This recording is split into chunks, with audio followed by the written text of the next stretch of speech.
एक समय जब ज्ञानियों में महाज्ञानी जिनको कहा गया, ऐसे गरुण जी महाराज भक्त श्रेष्ठ श्री काकभूषण जी महाराज के पास आए और वहां मानसकार ने ये चौपाई दी। बड़ा विचित्र प्रकरण है, बड़ा विचित्र वहाँ का दर्शन है। मानस में उत्तरकांड में आप श्रवण करें, पढ़ें कभी। गरुण महाज्ञानी गुण राशि। गरुण जी कौन है? कहा ये महाज्ञानी है, ज्ञानियों में भी जो सर्वश्रेष्ठ है, और पक्षियों में जो सर्वश्रेष्ठ है। सर्वश्रेष्ठ योनि गरुड़ जी की। और भगवान के स्पर्श का, दर्शन का आनंद जिनको 24 घंटे मिलता रहता है, ऐसे गरुड़ जी। और अरे चिंतन करके देखो महाराज, जिस गरुण के नाम के श्रवण मात्र से सर्प भाग जाए, वो गरुण जी। गरुण और सर्प का बैर होता है ना, तो जहां गरुण जी का नाम सुना सर्प भाग जाते हैं, वो गरुड़ जी। भगवान सारी सृष्टि का भार भगवान धारण करते हैं, और भगवान का भार जो धारण करें वो गरुड़ जी।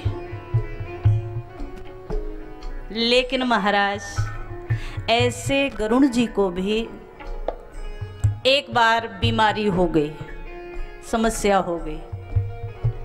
हम आप बीमार हो जाएं तो चिंता मत करना, हम लोग तो कलियुगी जीव हैं। ये हमारी भाषा है, आप अधिकांश लोग संभवतः सुनते रहते हैं चैनल के माध्यम से भी। तो हम केवल कथा आपके लिए नहीं, अपने लिए भी करते हैं, इसलिए श्रोताओं में भी हम शामिल हैं, ऐसा मान करके। जैसे पूज्यपाद गोस्वामी जी कहते हैं ना, श्रोताओं के साथ साथ अपने मन को भी सुनाओ। मन सुनेगा तभी आप किसी को सुनाने के काबिल बनोगे। सुनाना तब सार्थक है जब आपका मन भी श्रोता बन करके बैठे। तो हमें ऐसा लगता है कि केवल आप ही श्रोता नहीं हैं, आपके साथ साथ हम हमारे मन को भी श्रोता बना करके आपके साथ बिठाते हैं। और इसीलिए हमने कहा ना कि हम लोग सब कलियुगी जीव हैं, और कभी बीमारी हो जाए, कभी समस्या हो जाए, दुख दर्द हो जाए, तो ज़्यादा परेशान मत होना। क्योंकि हमें ऐसा लगता है जब बड़े बड़ों को बीमारी हुई है, बड़े बड़े बीमार हुए, तो हम लोग तो किस गिनती में। ऐसे गरुण जी महाराज जिनको नित्य प्रति भगवत दर्शन, भगवान को अपने ऊपर धारण करने का आनंद जिनको मिलता रहता है, ऐसे गरुड़ जी भी एक बार बीमार पड़ गए। ये शारीरिक बीमारी नहीं थी, पर मानसिक बीमारी लग गई। और सावधान, शारीरिक बीमारी को तो दुनिया का कोई ना कोई डॉक्टर ठीक कर देगा, पर मानसिक बीमारी को, आंतरिक बीमारी को दुनिया का कोई डॉक्टर ठीक नहीं कर सकता। मन बीमार हो जाए तो बड़ा मुश्किल है। ये अलग बात है कि आज उसके भी डॉक्टर हैं, पर महाराज उनके बस की बात नहीं है। आज गरुड़ जी महाराज को जब बीमार हुए तो सीधा गरुड़ जी महाराज नारद जी के पास पहुंचे। लगा कि ये बड़े डॉक्टर हैं, त्रिकालज्ञ हैं, भगवान का नाम जिनकी वाणी से सदा निकलता रहता है, ऐसे नारद जी।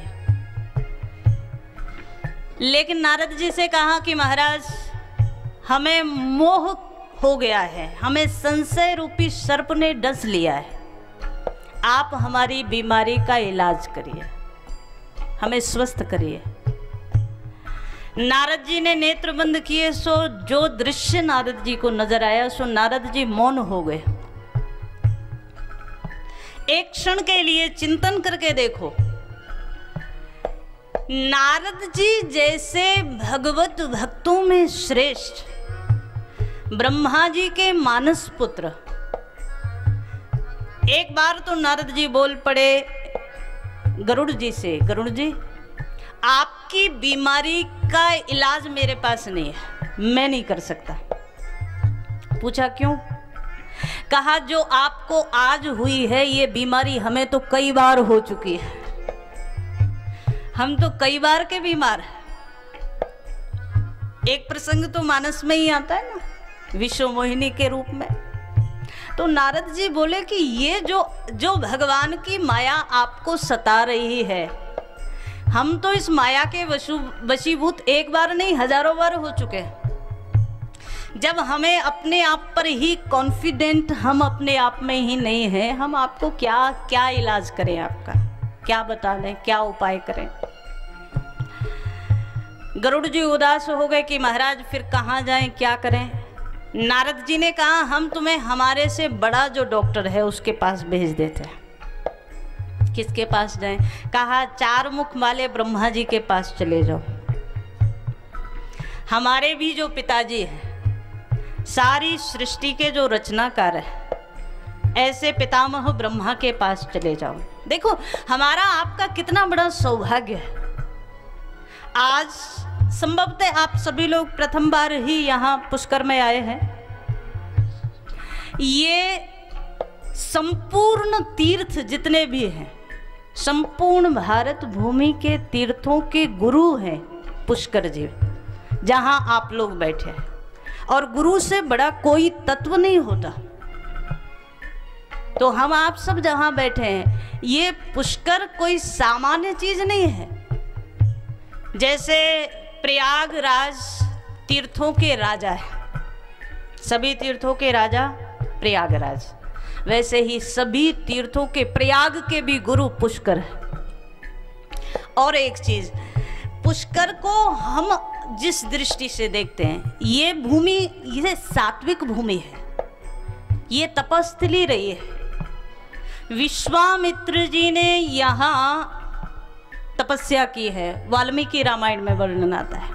यही मेनका अप्सरा जो आई है वो यही स्थल है। यहाँ अनेक अनेक जमदग्नि इत्यादि ऋषियों ने तपस्या की है। भर्तहरि ने यहाँ तपस्या की है, ये तपस्थली रही है। और दूसरी दृष्टि में हम लोग देखें, ये पुष्कर की भूमि, ये सात्विक भूमि है। यहाँ सृष्टि के रचनाकार ने, ब्रह्मा जी ने यज्ञ किया है, ये यज्ञ स्थल है, यज्ञ भूमि है। और यज्ञ भूमि से पवित्र कोई भूमि नहीं होती। आज भी हम लोग अपने घरों में यज्ञ अनुष्ठान करते हैं तो वातावरण शुद्ध हो जाता है, पवित्र हो जाता है। तो ये वो भूमि है।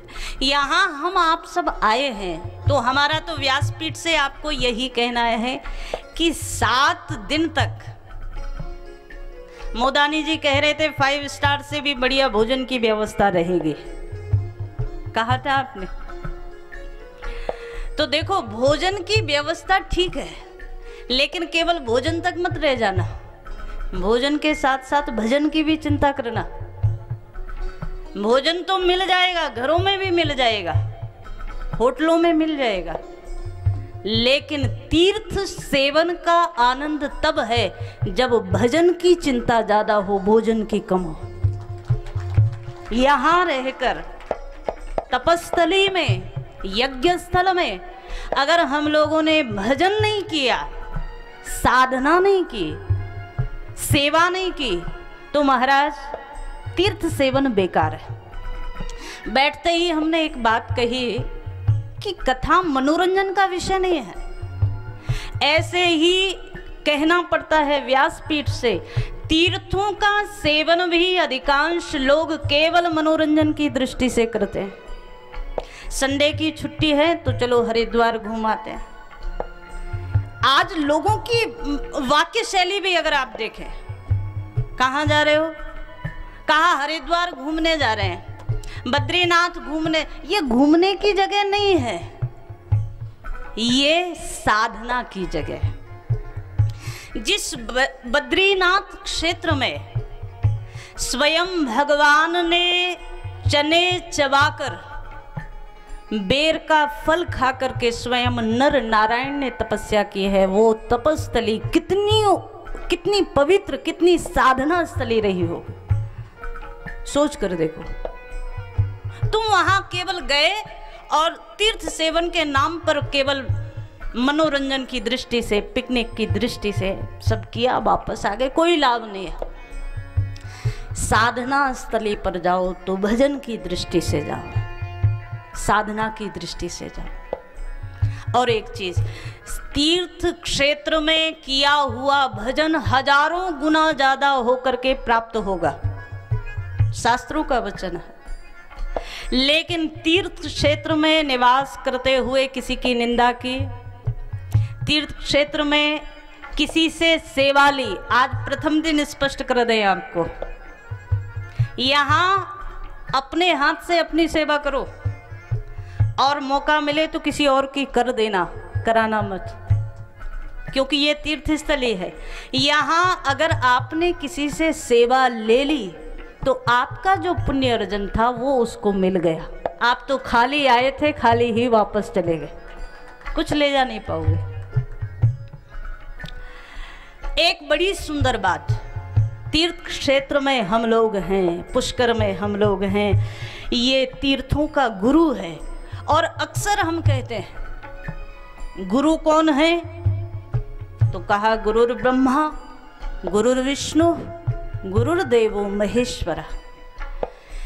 गुरु साक्षात ब्रह्मा जी है। किस रूप में? कहा जब शिष्य के जीवन में सद्गुणों का रोपण करना हो, शुभ गुणों को स्थापित करना हो, पैदा करना हो, शुभ गुणों को रचना करने का काम ब्रह्मा जी का है, सृष्टि को बनाना, जन्म देने का काम ब्रह्मा जी का। तो ऐसे ही शिष्य के जीवन में, शिष्य की हृदय स्थली में शुभ गुणों को पैदा करने का काम ब्रह्मा रूपी गुरु करता है। दूसरा, गुरुदेव ही भगवान नारायण है, विष्णु है। हम लोग तो रामानुजी परंपरा से हैं, तो भगवान नारायण इष्ट हैं। तो भगवान नारायण का कार्य क्या है? बोले पालन करता है। आप एक पौधा लगाओ, बीज रोपण करो, अगर उसको समय पर पानी नहीं मिलेगा, अनुकूल वातावरण नहीं मिलेगा, तो थोड़े दिन चल के मर जाएगा, समाप्त हो जाएगा। शिष्य के हृदय में सद्गुणों को पैदा करना ब्रह्मा रूपी गुरु का कार्य है। वही गुरु जब उनका पालन करे, जब उन शुभ गुणों को बढ़ाने के लिए प्रयास करे, तो वही गुरु भगवान नारायण होता है। बाद में कभी ऐसा मौका हो जाए, कभी ऐसा अवसर हो जाए, कई बार आपने जो बीज बोया है उसके साथ साथ कुछ ऐसी खरपतवार पैदा हो जाती है, जो आपने बीज नहीं डाला, जबरदस्ती निकल गए। ऐसे दुर्गुण रूपी खरपतवार को उखाड़ करके फेंक दे, नष्ट कर दे, ऐसे गुरु को शिव की संज्ञा दे। वो शिव है। शिव महाराज जब संसार का प्रलय करना हो तो भगवान शिव का तीसरा नेत्र खोलता है। तो गुरु ही ब्रह्मा है, गुरु ही विष्णु है, गुरु ही शिव है। और इससे बढ़कर भी परम तत्व अगर कुछ है तो फिर हमारे संतों ने कहा वो परम तत्व भी गुरु ही है, उससे बढ़कर कोई तत्व संसार में नहीं है, कोई तत्व त्रैलोक्य में नहीं है।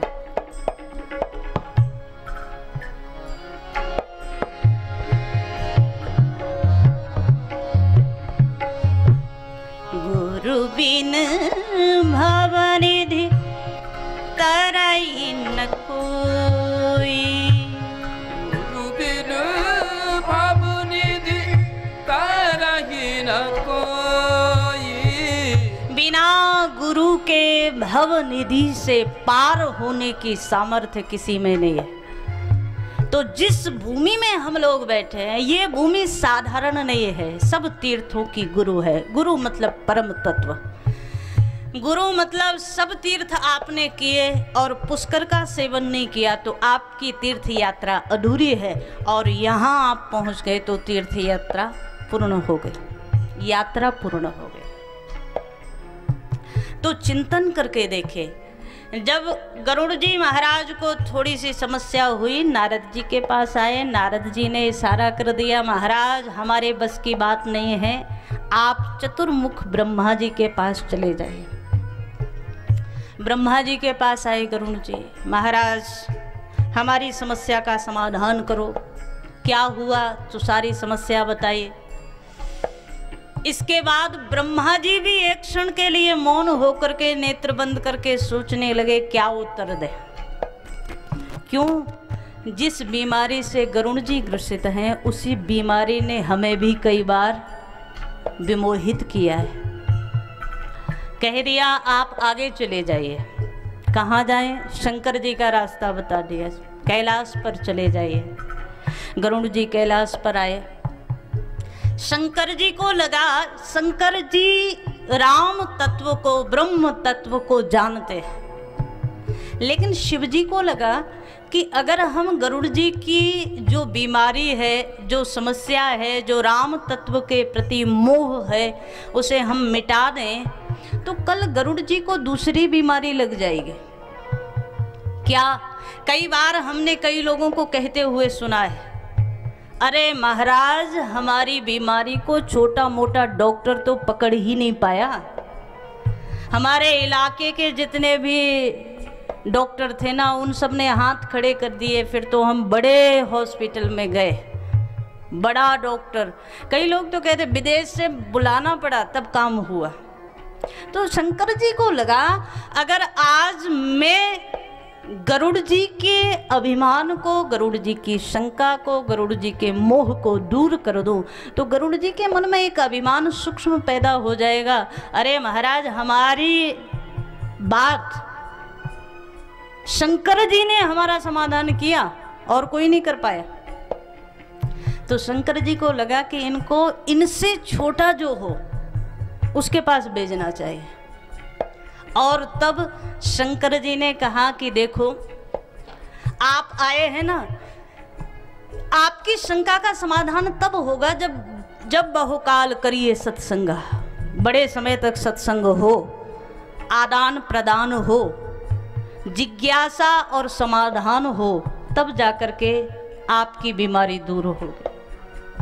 तो गरुड़ जी ने कहा महाराज हमारे पास बड़ा समय है, आप चाहे जितने दिन सत्संग करें हम आपके सामने विराजमान होंगे, श्रवण करेंगे। शंकर जी ने कहा नहीं, अभी हम जा रहे हैं बड़े जरूरी काम से, आप रास्ते में मिले हो, रास्ते में सत्संग थोड़ी होता है। सत्संग के लिए समय तुम्हारे पास है उतना ही हमारे पास भी होना चाहिए। जानकर शंकर जी ने बताया नहीं। तो पूछ लिया महाराज क्या हमें निराश होकर के जाना पड़ेगा? मूलम धर्म तरोर विवेक जलधे, जिनके लिए कहा गया जो विवेक के सागर हैं, जो ज्ञान के सागर हैं, ऐसे शिव के पास से हमें मायूस होकर के लौटना पड़ेगा, निराश होकर। शंकर जी ने कहा नहीं नहीं, निराश होकर जाने की जरूरत नहीं, हम आपको रास्ता दिखाई देते। कहाँ जाए महाराज? तो शंकर जी ने कह दिया आपको बढ़िया डॉक्टर का पता दें, यहाँ से आप चले जाइए नीलांचल पर, वहाँ काकभूषण जी महाराज सत्संग कर रहे हैं, और वहाँ जाकर के विनम्र भाव से बैठोगे तो हम विश्वास के साथ कह सकते हैं जो आपको चाहिए वो सब मिलेगा।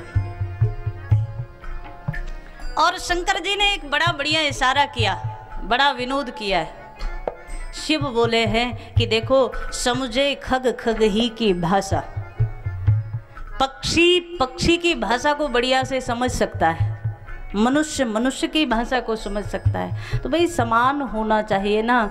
श्रोता वक्ता ज्ञान निधि कथा राम के गूढ़।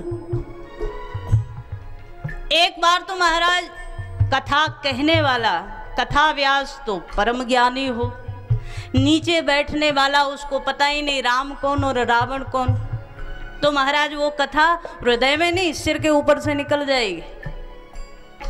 कथा की सार्थकता तब है श्रोता के स्तर पर आकर, श्रोता के ज्ञान के स्तर पर आकर के कथाकार कथा कहे और वो कथा श्रोता के हृदय में उतरती जाए, तब कथा का आनंद है।